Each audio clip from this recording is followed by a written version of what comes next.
attack. Find Sir Robert. The automatic security door system is damaged. Can you reach the manual override, sir?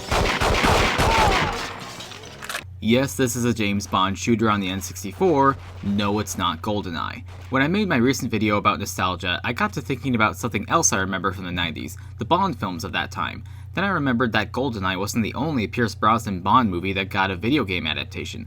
In the year 2000, we were given another 007 first-person shooter in the form of The World Is Not Enough for the Nintendo 64.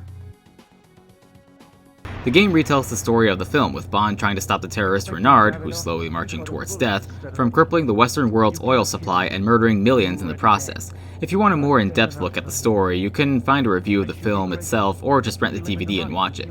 The World Is Not Enough, or Twine as it's called abbreviated, has always been in an awkward position thanks to the popularity of GoldenEye, so much so that some people apparently still don't realize this game exists. Yes, there are in fact two 007 games for the N64, but Rare's game was such a landmark for 007 games and console first-person shooters in general, so when it came out that Rare declined to make any more Bond games after GoldenEye, pressure was on Eurocom to make the game that could live up to GoldenEye's high standards. It didn't help that the last Bond game, Tomorrow Never Dies, which was developed by Black Ops Entertainment, turned out to be one of the weaker of the 007 games. Many fans still claim that Twine doesn't hold a candle to GoldenEye, and that may be due in large part to nostalgia, because there are actually plenty of ways in which Twine is a better game. First of all, the visuals are much better. Around this time, the year 2000, developers were cranking out engines that fully utilized the power of the N64. Rare did this with Perfect Dark and Banjo-Tooie, while Eurocom did this with Twine. The character models are slightly more detailed, the guns are a lot more detailed, you can actually see Bond reload his gun this time, and the lighting shows some improvements as well. It also runs at a slightly smoother frame rate than GoldenEye did. Yes, the character animations are still laughable, but that's 5th gen tech for you. Sound-wise, Twine features full voice acting, something that GoldenEye never had, even though Pierce Brosnan doesn't lend his voice to Bond. But surprisingly, John Cleese reprises his role as R from the film. The sound effects are also really good for the guns and explosions, but one area where Twine loses to GoldenEye is in music. The game's music, while fitting for Bond, just isn't very memorable or exciting like GoldenEye's music was.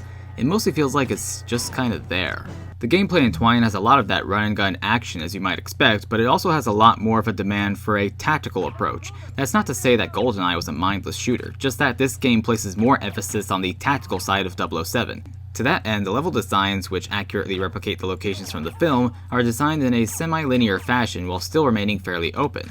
This is really exemplified in a stealth mission. Because of the objectives you have in it and the tools you're given, you're forced to think more like the spy portion of 007, and it really works in the game's benefit. It's also that you don't really have as much health as you get in GoldenEye, all the more reason to not just run around shooting. There is a ski level that feels a little out of place due mostly to its on-rail structure, but it was in the film, and to be fair, it does play better than the ski level in 007 Legends. To accomplish the missions, you're given a great selection of weapons for combat, from P90s, various rifles and handguns, to grenade launchers, a crossbow, and the first appearance of the Sentinel with guided missiles that would later appear in the GameCube classic Nightfire. There's also a cool selection of gadgets that allow for great moments of solving puzzles, using stealth, and reaching new areas. I found the bomb diffuser puzzle to be surprisingly challenging since it's about pressing the defuse button at the right speed so as not to set off the bomb. Actually made for a more suspenseful sequence. But how well do the controls work with all this? Well, for the most part, pretty well. It's still single-stick controls, of course, but to beat the game, you'll have to learn how to effectively use the seat buttons that now let you jump, crouch, and strafe from side to side. It's still not as good as the 6th gen controls, so it can make the tactical aspects of the gameplay frustrating at times. Single-stick controls are still pretty awkward, especially if you've gotten used to 2 thumbsticks over the past couple of generations. However, it is a great step towards the controls we're used to now. Twine's multiplayer is in an interesting spot too. In some ways it feels like a precursor to Nightfire's multiplayer with the weapon sets, modes, and the fact that AI bots are included. While the inclusion of bots is, in my opinion, an aspect that's better than GoldenEye's multiplayer, these bots can make playing on your own rather frustrating. They are relentless and somehow very accurate. Even when I got body armor, they were somehow able to strafe and seemingly pop headshots on me. I would spawn, find a bot, get shot dead in 2 seconds, repeat. What the fuck? What the fuck?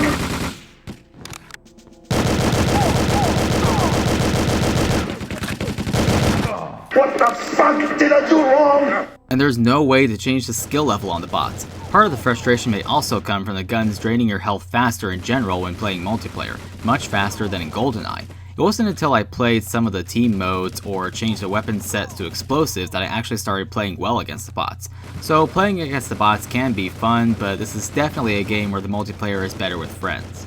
That said though, perhaps GoldenEye is better in that way. The weapons you have to choose from are great and all, but it just lacks that charm. Probably because you can die too fast, so there's no room for that mayhem GoldenEye brought, and there's no paintball mode.